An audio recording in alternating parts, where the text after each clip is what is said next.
Hey everybody, Miss Stokes here. So, you are about to read Sinners in the Hands of an Angry God by Jonathan Edwards and complete a metaphor analysis activity. You've already read A Model of Christian Charity by John Winthrop and answered some questions about that reading.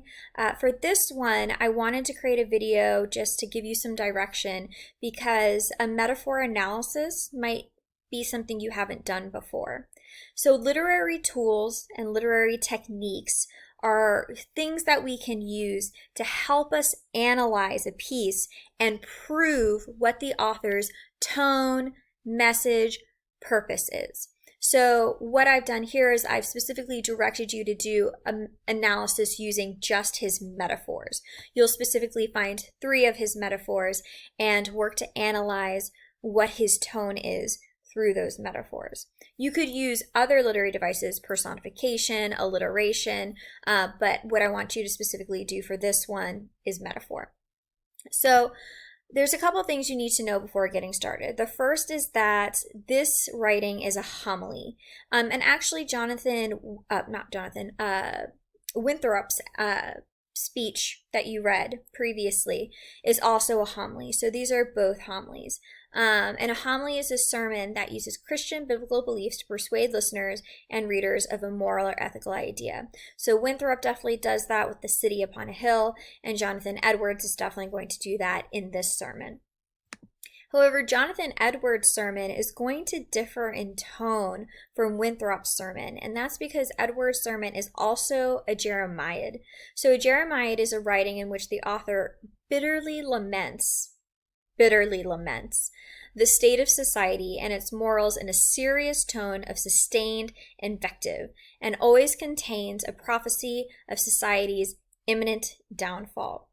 So Winthrop's sermon is a little more uplifting, hopeful, instructive. Edwards is going to have that bitterness, that lament, that serious tone, and it's going to have a lot to do with kind of doomsday scenarios. And so the tone is going to be a lot more severe. And that's because he's following the structure of a Jeremiad. And so why do we need to know these 2 terms? Well, they help us understand right from the get-go what the tone of these readings might be. So homilies are going to have very specific kinds of tones due to the purpose of what a homily is. A Jeremiad is going to have a very specific tone due to what the purpose of a Jeremiad is.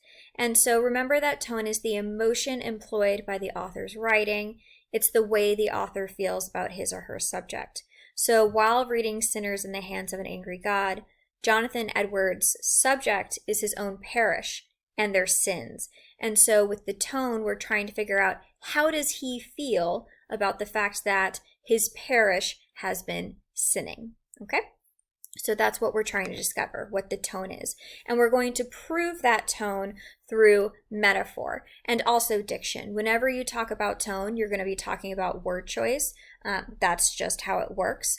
But we're also going to be focusing on metaphor. And so remember, metaphors, when you compare 2 unlike things to create an image in the reader's mind, are a better understanding of the topic. And metaphor is oftentimes linked to pathos and logos. So a metaphor takes something that we're maybe more familiar with. So for instance, a bear.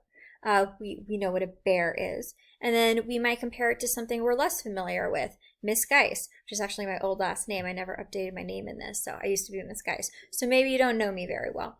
And so by saying Miss Geis or Miss Stokes is a bear, that creates fear of me because I'm very scary. And so it's the idea that evokes an emotion by using something we have more familiar emotions with and comparing it to something that maybe we don't understand as well. It can also be used with logos if there's a complex concept that we might not understand logically. You can compare it to maybe something that's easier to grasp. And that's oftentimes how analogy is used. Metaphors and analogies are very similar. Analogies are just more complex metaphors. And also similes and metaphors are ultimately the same. They differ by a word or 2. And so they're all in the same wheelhouse.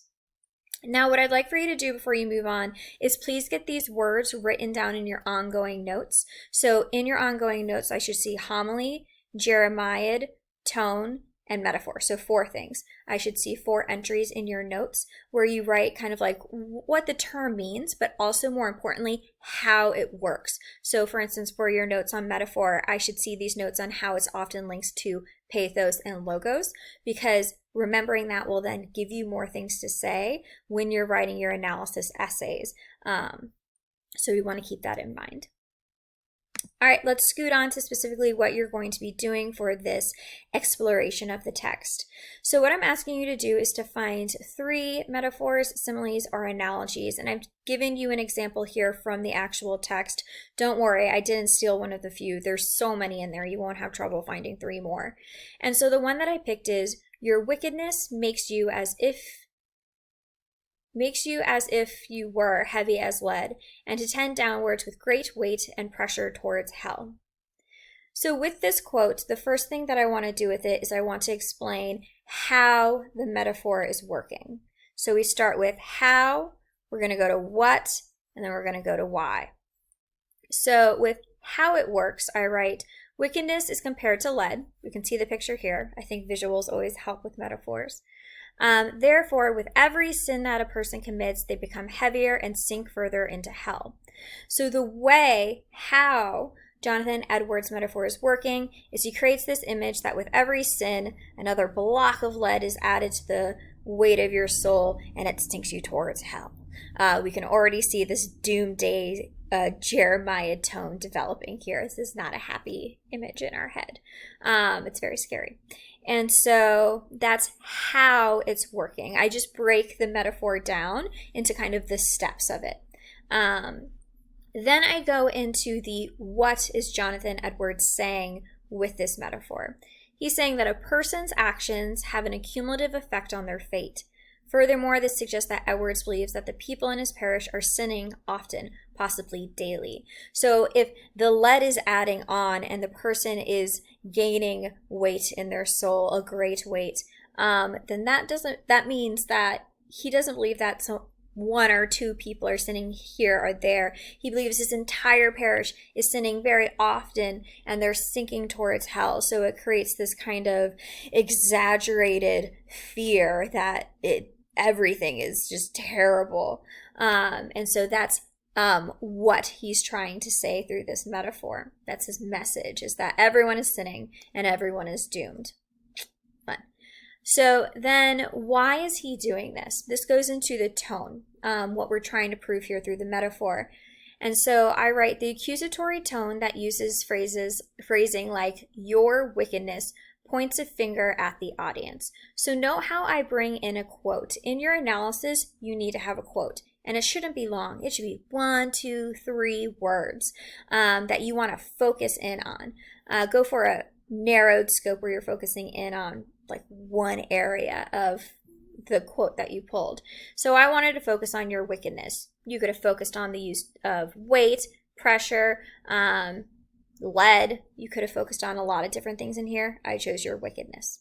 And so the use of you, it points the finger at the audience. And so I take a quote that supports my argument that he has an accusatory tone. So when responding to the question, what tone does he have? I'm arguing that he has an accusatory tone, and I prove that through the quote of your wickedness. Then I elaborate. It forces the audience to not only consider what they have done, but the undeniability of what they have done. They've definitely done it. They can't deny it. Jonathan Edwards knows. He can see the weight on their soul, and he knows they are doomed, and they can't deny it. He's caught them red-handed. And this would create a great deal of anxiety and intense fear that going to hell is a deserved inevitability, that they've deserved it, they've done these things, and there's nothing they can do to right their wrongs. And so this is essentially kind of the why Jonathan Edwards is saying this. He's accusing them of these things to make them intensely scared, so that when he, at the end of the sermon, offers them kind of advice, they're desperate to take it because they're so convinced that their souls are doomed. And I could have added on another sentence actually saying what I just said out loud. All right, so these steps, the how it works, the what he's saying, and the why he's saying it, making sure you bring in what we call a breakout quote, a short quote from the quote you've already taken, are the steps that you need to complete. And then there's going to be one final step, the final question, and it asks, both Winthrop and Edwards use the structure of the Jeremiad and the homily to convey their messages to their audiences. Point out one similarity between their speeches, be specific in your reference and your analysis, and also point out one difference and consider why this difference exists. Again, be specific. So this is very wordy, but all I'm asking you to do is compare and contrast one element of Winthrop and Edwards. So one comparison, one contrast, and to consider why that difference exists. Because Winthrop and Edwards ultimately are trying to achieve something very similar, but the way they go about it is very different. And so I want you to consider why they would do that. And when considering this difference, think about audience. It's always about audience. Topic is important, author is important, but audience is king or queen. It is the ruler of what we want to think about. So make sure to consider your audience or their audiences when answering this. All right, that is what you're doing. Hopefully this helped you better understand what you need to do. If you're still confused and worried that you're not going to do it right, don't worry. It's not about the destination, it's about the journey. So just do your best to complete this, because in doing your best to complete it and trying, that's where the learning is going to happen. It's okay if it's not perfect. We're going to get better at it the more and more we work on completing analyses. All right, I look forward to what you guys come up with, and I will see you pretty soon in another video for your next reading, which is by Anne Bradstreet. All right, bye.